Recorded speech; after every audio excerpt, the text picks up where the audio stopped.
Morning. ગઈકાલના વિડિયોમાં આપણે સંસ્કૃતમાં સુભાષિત બીજો એટલે કે શ્લોક 2 શીખ્યા।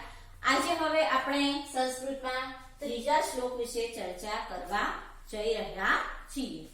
તો આપણો ત્રીજો શ્લોક સુભાષિત મધુબિંદવઃ વાર્તા ચ કૌતિકવતી વિમલા ચ વિદ્યા લોકોત્તરમ પરિમલઃ ચ પુરંગનાભેઃ તૈલસ્ય બિંદુ ઇવ વારિણી દુર્નિવારમ એતત ત્રયમ પ્રસરતિ સ્વયમેવ ભૂમૌ। તો આની અંદર એક સરસ વાત કરવામાં આવી છે કે ત્રણ વસ્તુઓ આપી છે કે આ ત્રણ વસ્તુઓ એવી છે કે જેને ભૂમો એટલે ધરતી પર ફેલાતી રોકી શકાય તેમ નથી। હવે કઈ કઈ ત્રણ વસ્તુની વાત કરી છે તો પહેલું છે કુતૂહલ જગાડે તેવા સમાચાર કે દરેક વ્યક્તિમાં કંઈક જાણવાની ઈચ્છા થાય કે શું થયું છે એવા સમાચાર હોય તો એ ઝડપથી ગામે ગામ ફેલાઈ જાય છે। કોઈ વ્યક્તિને કોઈ વાત કહે અને એવું કે કોઈને ના કહેતા તે છતાં એ વ્યક્તિ બીજાને કહી દે એમ એક ગામમાંથી પણ બીજા ગામમાં વાત ઝડપથી ફેલાઈ જતી હોય છે। એટલે કૌતુકવતી વાર્તા તો કુતૂહલ જગાડે તેવા સમાચાર એક ગામથી બીજે ગામ ખૂબ જ ઝડપથી પહોંચી જતા હોય છે। ત્યાર પછી છે વિમલા વિદ્યા। વિમલ એટલે નિર્મળ કે નિર્મળ પવિત્ર વિદ્યા। તો કોઈની પાસે ઘણું બધું જ્ઞાન હોય સારી વિદ્યા હોય તો એ વિદ્યાનો પણ પ્રસાર કે ફેલાવો થયા વિના રહેતો નથી। બીજા વ્યક્તિને ખબર પડી જાય છે કે આની પાસે સારી વિદ્યા છે આની પાસે સારું એવું જ્ઞાન છે તો એનો પણ ફેલાવો થયા વિના રહેતો નથી। ત્યાર પછી છે પુરંગનાભેઃ લોકોત્તરમ પરિમલ। પરિમલ એટલે સુગંધ, કુરંગ એટલે હરણ અને નાભેઃ એટલે નાભી। એ હરણની નાભીમાં રહેલી અસામાન્ય સુગંધ। તમને ખ્યાલ હશે મિત્રો કે હરણની નાભીમાં કસ્તુરી નામનો એક પદાર્થ હોય છે જેની ખૂબ જ સુગંધ આવતી હોય છે। તો એ હરણની નાભીમાં રહેલી સુગંધ। કુતૂહલ જગાડે તેવી વિદ્યા, કુતૂહલ જગાડે તેવી વાર્તા એટલે કે વાત, નિર્મળ કે પવિત્ર વિદ્યા અને ત્રીજું છે કે હરણની નાભીમાં રહેલી અસામાન્ય સુગંધ। આ ત્રણેય વસ્તુ એવી છે કે જે ધરતી પર ખૂબ જ ઝડપથી પોતાની જાતે જ ફેલાઈ જાય છે। બીજું ઉદાહરણ આપ્યું છે કે એતદ ત્રયમ એટલે આ ત્રણ વસ્તુઓ વારિણી તૈલસ્ય બિંદુ ઇવ। વારી એટલે પાણી, તૈલસ્ય એટલે તેલ કે જળની અંદર પાણીની અંદર તેલનું એક નાનું અમથું ટીપું પડે તો પણ શું થાય એ ઝડપથી પાણીમાં ફેલાઈ જાય છે। પછી તમે એ તેલના ટીપાને બહાર કાઢવાનો કે અલગ તારવવાનો પ્રયત્ન કરો તો તેને તારવી શકાતું નથી। જો મિત્રો શું વાત કરી છે ધ્યાનથી સાંભળો કે આ ત્રણ વસ્તુ એ ધરતી પર પોતાની જાતે સ્વયં ફેલાઈ જાય છે। તો આ ત્રણ વસ્તુઓ કેવી રીતે તો પાણીમાં પડેલા તેલના ટીપાની માફક। મેં કહ્યું તેમ કે પાણીમાં તેલનું એક નાનું બિંદુ ટીપું પડે તો પણ ઝડપથી આખા પાણીની અંદર તેલ ફેલાઈ જતું હોય છે। તો એવી વાત કરી છે અહીં। તો જુઓ આપણે એને આ રીતે લઈ લીધું છે। પહેલો શબ્દ તમારો પહેલી લીટીમાંથી, બીજો શબ્દ કૌતુકવતી, એના પછી પહેલો શબ્દ લીધો છે વાર્તા, એના પછી પહેલી લીટીના છેલ્લા શબ્દો ચ વિમલા વિદ્યા, એના પછી બીજી લીટીમાં જુઓ છેલ્લો શબ્દ પુરંગનાભેઃ, પહેલો શબ્દ લોકોત્તરમ, બીજો શબ્દ પરિમલઃ, એના પછી ત્રીજી લીટીમાં છેલ્લો શબ્દ દુર્નિવારમ, ચોથી લીટીમાં પહેલો શબ્દ એતદ ત્રયમ, પછી એના પછી ત્રીજી લીટીમાં જુઓ વારિણી, પહેલો શબ્દ તૈલસ્ય, બીજો શબ્દ બિંદુઃ ઇવ, એના પછી છેલ્લી લીટીમાં જુઓ છેલ્લો શબ્દ ભૂમૌ, એને આગળનો શબ્દ સ્વયમેવ, એની આગળનો શબ્દ શું છે પ્રસરતિ। આ રીતે શબ્દો એટલા માટે લખ્યા છે કે જેથી આપણને ભાષાંતર કરવામાં સરળતા રહે અને તમને એનું ભાષાંતર જલ્દી સમજાઈ જાય। તો હવે આ જે શ્લોકના અર્થ છે તેને આપણે સમજતા જઈએ અને ભાષાંતર પણ સાથે સાથે કરતા જઈએ। કૌતુકવતી તો કૌતુકવતી એટલે કુતૂહલ જગાડે તેવા।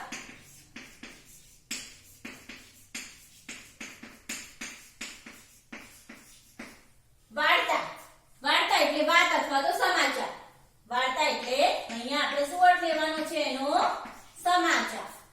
કૌતુકવતી વાર્તા. કૌતુકવતી એટલે કુતૂહલ જગાડે તેવા અને વાર્તા એટલે સમાચાર.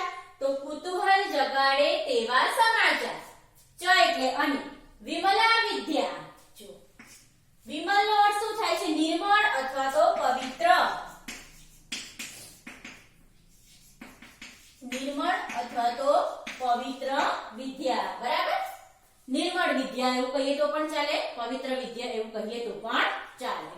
ત્યાર પછી છે કુરંગ નાભેહે. કુરંગ એટલે હરણ. હરણની નાભીમાં રહેલી લોકોત્તરમ. લોકોત્તરમ નો અર્થ થાય છે કે અસામાન્ય, સામાન્ય ન હોય તેવી, શ્રેષ્ઠ એમ. અને પરિમળ એટલે સુગંધ. જુઓ, કુરંગ નાભેહે લોકોત્તરમ પરિમલઃ. હરણની નાભીમાં રહેલી અસામાન્ય સુગંધ. હવે એના પછીનો શબ્દ છે દૂર નિવારણ. દૂર નિવારણ એટલે કે જેને નિવારી ન શકાય. બરાબર? રોકવા અત્યંત મુશ્કેલ છે. દૂર નિવારણ કે જેને રોકવા અત્યંત મુશ્કેલ છે. કોને? તો કુતૂહલ જગાડે તેવા સમાચાર, નિર્મળ એટલે કે પવિત્ર વિદ્યા, હરણની નાભીમાં રહેલી અસામાન્ય સુગંધ. આને રોકવા અત્યંત મુશ્કેલ છે. કારણ કે મેં કહ્યું તેમ તે કુતૂહલ જગાડે તેવા સમાચાર હોય. એક વ્યક્તિથી ઝડપથી બીજા વ્યક્તિ સુધી પહોંચે, એમ કરતા કરતા ગામથી બીજા ગામ સુધી, ગામે ગામ આ સમાચાર પહોંચી જાય છે. ત્યાર પછી છે નિર્મળ વિદ્યા. તો કોઈ પાસે સારું જ્ઞાન હોય, સારી વિદ્યા હોય તો એ પણ બીજા વ્યક્તિને ખબર પડ્યા વિના રહેતી નથી. ત્યાર પછી ત્રીજી વાત, હરણની નાભીમાં રહેલી અસામાન્ય સુગંધ. બરાબર? સામાન્ય નહીં પણ કેવી? અસામાન્ય. કે હરણની નાભીમાં જે કસ્તુરી નામનો પદાર્થ રહેલો હોય છે તેની સુગંધ એટલી બધી તીવ્ર હોય છે કે બીજા વ્યક્તિને એનો ખ્યાલ આવી જાય છે. એટલે કે આ ત્રણેય વસ્તુને રોકવા ખૂબ જ મુશ્કેલ છે. એતત ત્રયમ. ત્રયમ એટલે ત્રણ. એતત એટલે આ ત્રણેય. બરાબર? એતત એટલે આ, ત્રયમ એટલે ત્રણ. આ ત્રણેય. વારીની. વારી એટલે પાણી. પાણીમાં પડેલા. વારીની એટલે પાણીમાં પડેલા. બરાબર? વારી એટલે પાણી. તૈલસ્ય એટલે તેલના. બિંદુ. બિંદુ એટલે ટીપું. તેલના ટીપાની. ઈવ. ઈવ એટલે જેમ અથવા તો માફક. બંનેમાંથી જે લખો તે ચાલે. પાણીમાં પડેલા તેલના ટીપાની જેમ અથવા તો પાણીમાં પડેલા તેલના ટીપાની માફક. ભૂમો. ભૂમો એટલે ધરતી, જમીનની વાત કરી છે. ધરતી પર સ્વયમેવ. સ્વયમેવ એટલે જાતે જ અથવા તો સ્વયં. સ્વયં. પ્રસરતી એટલે ફેલાય છે. ફરીથી એકવાર જોઈએ. કૌતુકવતી વાર્તા, કુતૂહલ જગાડે તેવા સમાચાર, વિમલા વિદ્યા, નિર્મળ કે પવિત્ર વિદ્યા. કુરંગ નાભેહે લોકોત્તરમ પરિમલઃ. કુરંગ નાભે એટલે હરણની નાભીમાં રહેલી. લોકોત્તરમ એટલે અસામાન્ય. પરિમળ એટલે સુગંધ. દૂર નિવારણ રોકવા અત્યંત મુશ્કેલ છે. એતત ત્રયમ. આ ત્રણેય. એતત એટલે આ, ત્રયમ એટલે ત્રણ. આ ત્રણેય. વારીની એટલે પાણીમાં પડેલા. તૈલસ્ય એટલે તેલના. બિંદુ એટલે ટીપાની. ઈવ એટલે જેમ અથવા તો માફક. તે પાણીમાં પડેલા તેલના ટીપાની જેમ. ભૂમો એટલે ધરતી પર. સ્વયમેવ એટલે સ્વયં. પ્રસરતી એટલે ફેલાય છે. હવે એનું આખું ભાષાંતર આપણે જોઈ લઈએ. તો પહેલું છે કુતૂહલ જગાડે તેવા સમાચાર.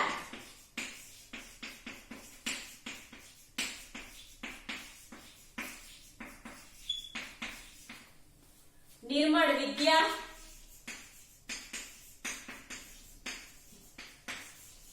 અને હરણની નાભીમાં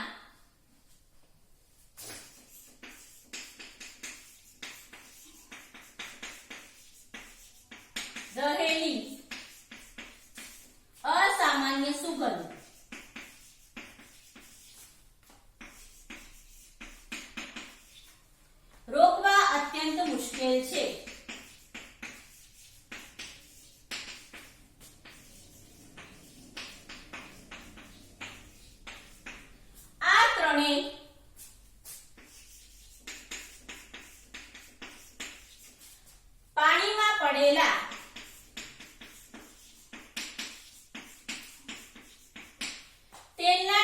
ટીપાની જેમ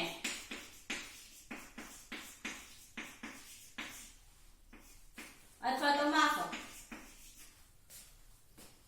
ધરતી પર